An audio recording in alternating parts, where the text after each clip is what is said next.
Olá, pessoal. Hoje a gente vai falar sobre nanotecnologia. Vocês acreditam em materiais ou algo que vocês não conseguem ver com os olhos? Então, nanotecnologia é exatamente essa ciência.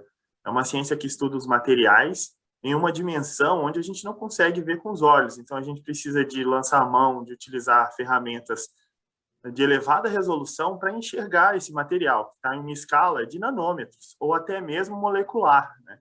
Se a gente para pensar, então, no mundo, quando surgiu essa ciência, e é uma ciência multidisciplinar, então essa ciência multidisciplinar, ela surge a partir dos anos 50 e vai tomando, então, força pelo mundo em diversos países. Então, desde os anos 2000, essa ciência vem estudando diversos materiais e descobrindo cada vez mais propriedades únicas desses materiais para serem aplicados em diversos tipos de produtos em diversas áreas, né?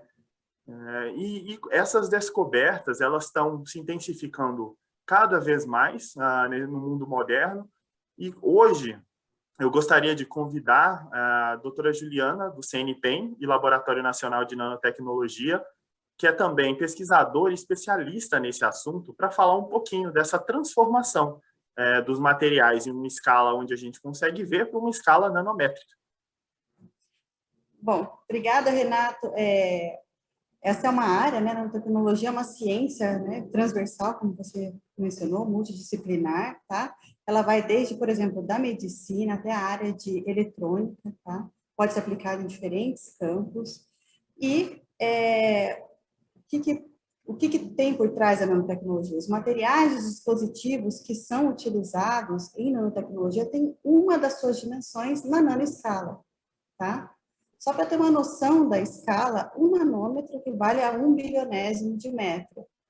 Então, um fio de cabelo, ele está na escala micrométrica. A escala nanométrica é 1000 vezes menor do que a escala nanométrica. Então, e por que a gente pensa aí para reduzir tanto o tamanho dos materiais e para uma escala tão pequena de tamanho, né? Já que a gente vai precisar de métodos muitas vezes mais sofisticados para a produção desses materiais, a gente pode produzir esses materiais do método bottom-up, de baixo para cima, ou de cima para baixo, tá? Top-down, que a gente chama. A gente pode quebrar os materiais até chegar na escala nanométrica. Por que a gente quer chegar nesses materiais tão pequenos? E quando a gente vai quebrando, vai diminuindo a escala desses materiais, até chegar na escala nanométrica, a área superficial desses materiais, com que ela vai interagir com o ambiente que ela vai ter contato, vai ser muito maior. Tá? Eu vou exemplificar para ficar mais claro para vocês. Por exemplo, fibras lignocelulósicas, elas são bastante utilizadas como reforço mecânico de plástico. Então, a gente pega o plástico, mistura com as fibras e confere uma propriedade mecânica, uma robustez melhor ao material quando a gente faz essa mistura com uma microfibra, uma macrofibra. Mas vamos supor que a gente consiga quebrar essa macrofibra até chegar numa escala nanométrica, bem fininha. Então, a área de contato entre o plástico e a fibra vai aumentar muito mais. E isso vai levar um aumento, deve levar, né, numa situação ideal, a um aumento bem pronunciado da rigidez do material obtido, do compósito obtido. Tá? Já que eu falei de fibras, Renato, você poderia falar para a gente sobre a nanocelulose, o cenário de produção de nanocelulose no Brasil, no mundo e também na Klabin? Com certeza, Juliana, muito legal saber e ter você conosco hoje, né, nossa parceira. Mas falando de nanocelulose, então, que é um dos materiais que está nesse mundo aí que você falou, nesse mundo nanométrico da nanotecnologia. Nanocelulose é um dos produtos, então, que a gente vem estudando, a Klabin vem estudando. E de onde que vem, pessoal, essa nanocelulose? Ela vem das fibras celulósicas, que estão lá na árvore, está lá na madeira essa fibra, então, e que é a matéria-prima principal para a produção de todas as embalagens e papéis que hoje a Klabin comercializa.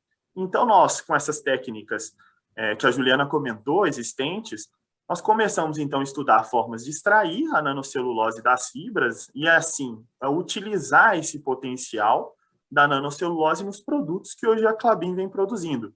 É muito interessante a gente entender que a nanocelulose é um material totalmente sustentável e renovável, porque ele vem das fibras da madeira, né?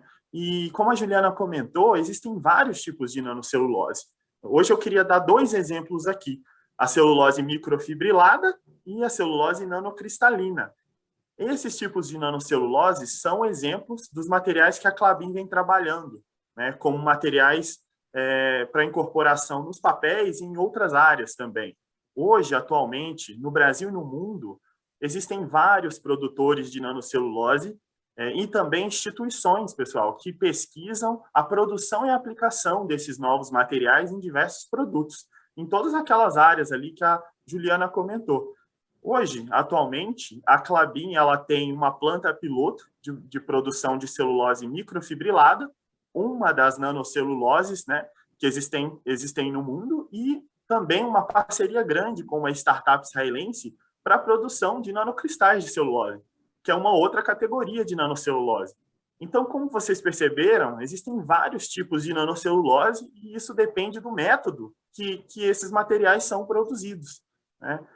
E dessa forma, então, a Klabin vem explorando o potencial desses materiais que são derivados do polímero mais abundante na face da Terra, que é a celulose, né? Um polímero sustentável e renovável.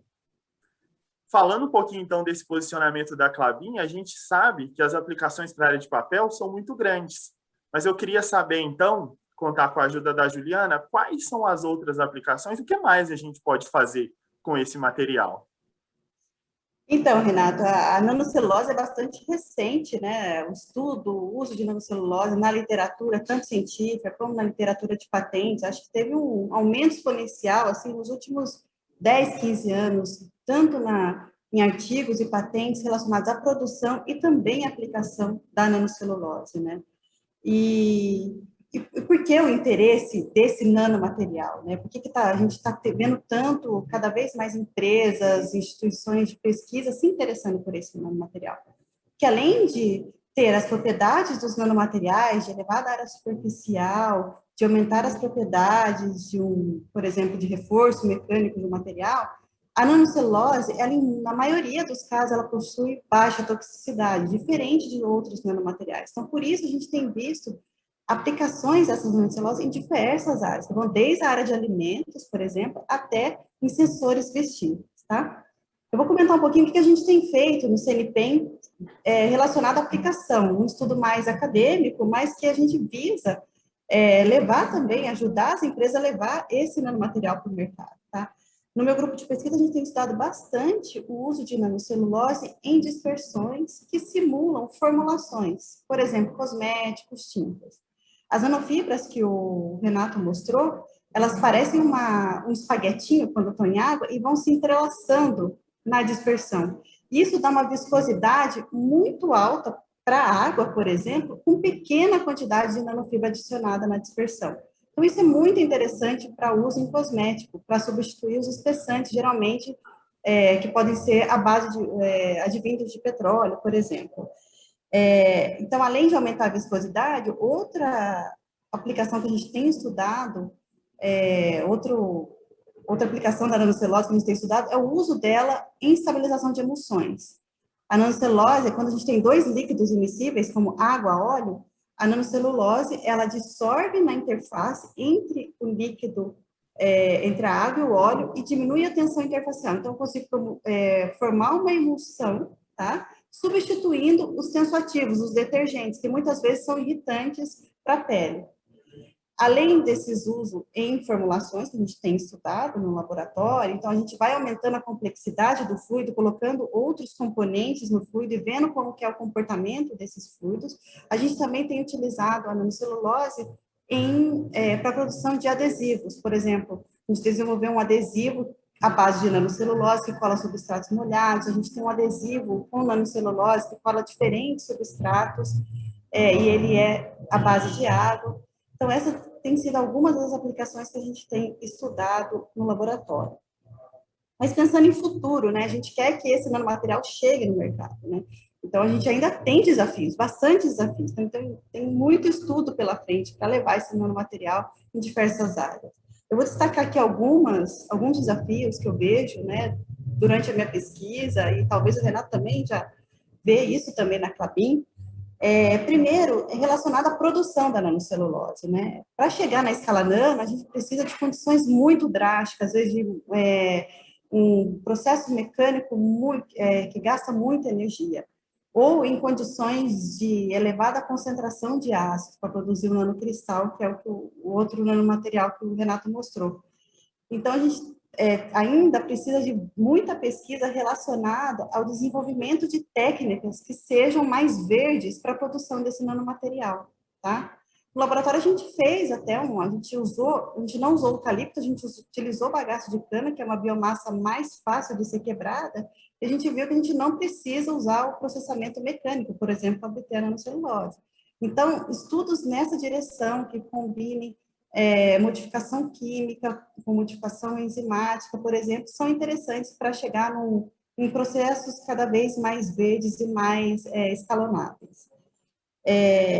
Outra coisa é que, por exemplo, a nanofibra, que é a nanocelulose que eu mais trabalho, ela, quando ela está em água, ela forma um gel, tá? Isso é muito bom para aplicação, cosmético, tudo. Mas, por exemplo, para transportar essa nanofibra, é muito complicado, porque ela forma um gel, e se a gente tira a água desse gel, as fibras se agregam e depois eu não consigo ressuspender, dispersar e ter aquela propriedade de viscosidade que eu tinha quando eu obtive a nanocelulose. Então, estudos nessa direção que vão avaliar métodos que eu consiga secar a nanocelulose e depois redispersar em água, são muito interessantes, que eu consigo transportar a nanocelulose na forma de pó. Tá? Pensando em aplicação, pensei tem estudos no nosso laboratório também da produção de espumas de nanocelulose. As espumas de nanocelulose a gente pode utilizar, por exemplo, para descontaminação de água, para eliminação como isolante térmico e acústico, né? Substituindo o poliuretano. Só que a produção dessas espumas a partir de nanocelulose requer uma etapa de secagem, que geralmente a gente utiliza a liofilização, que é uma etapa bastante cara ainda. Então, a gente precisa evoluir em processos de secagem dessa nanofibra que a gente consiga manter a estrutura de uma espuma. Tá? Então, isso é mais um exemplo de nenhuma aplicação, tá? Porque a gente precisa caminhar ainda para levar essa nanocelulose para o mercado. Daí, Renato, e a Clabin, quais são os desafios que vocês estão tendo também para levar a nanocelulose mais além? Muito legal, Juliana. Eu acho que você deu exemplos assim muito reais de todos os desafios que existem nessa área, né, que não são simples e estão sendo cada dia mais resolvidos, né, para a gente poder tirar o material do laboratório e tornar essas aplicações realidades, né, para que elas se transformem em produto.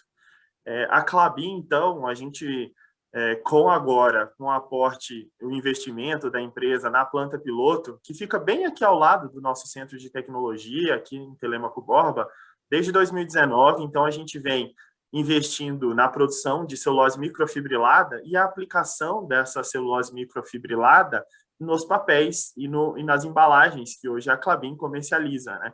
Todos os projetos estão em escala ainda de laboratório, se tornando realidade, né? Estão indo para uma escala piloto já, e muitos nessa escala semi-piloto, e a gente, com a incorporação dessas nanoceluloses na estrutura do papel, a gente consegue obter propriedades únicas, não somente do papel, mas como também da embalagem. Então, a gente consegue propriedades de resistência desse papel maiores, a gente consegue alterar as propriedades da superfície do papel para começar a desenhar um material, por exemplo, que tenha propriedades de barreira, ou seja, impeçam, né, a passagem de oxigênio, de gordura e de outras moléculas também. Então, a Clabin está investindo muito a aplicação de nanocelulose para modificação do portfólio de papéis da empresa, mas não só isso, tá? Além de ressignificar, né, os papéis e embalagens da empresa, a gente busca